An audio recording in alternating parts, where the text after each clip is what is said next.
if I was in the inmate shoe, I would want to carry off in the back seat and hoping that it would take a long time to bring it. I did everything I could to send it over there the way they wanted it. Of course, it won't take it long before all it is stomach contents on autopsy report. Once Brian was allowed to eat one of the last meals he had prepared. A condemned man had ordered 4 bacon, lettuce, and tomato sandwiches. The man had tried to take his own life the night before. He'd been hoarding what we call tonguing tranquilizer for several days, where you put them under your tongue and you act like you swallow it, but you don't throw in the tongue. He took them out and hit him. And then he took them all at one time, tried to cheat the executioner. Well, they life-flagged that man down to Dauchsand prison hospital and pumped his stomach and brought him back to consciousness and then flew him back to the death house for his execution. So my helper, my friend, and I, we ate those 4 bacon, lettuce, and tomato sandwiches, which is my favorite sandwich, by the way. First one I'd had in 10 years.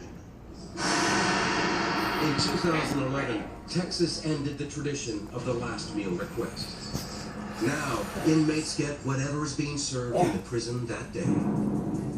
When the last meal is delivered to the inmate, he is no more than 2 hours away from execution time. Go!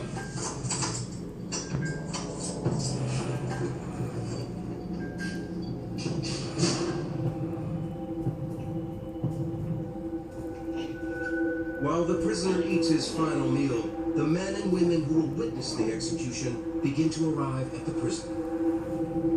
The role of the witnesses by law is to confirm that an individual was actually executed.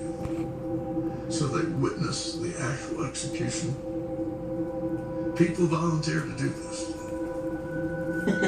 In many states, civilians with no connection to the crime must be present. In Texas, families of the victim have been allowed to attend since 1995. The inmate is also allowed to choose witnesses. The victim's witnesses and the inmate's witnesses are kept separate. They're never allowed to mingle. Other witnesses include representatives from the media. Probably I have seen more executions than any other person in the country.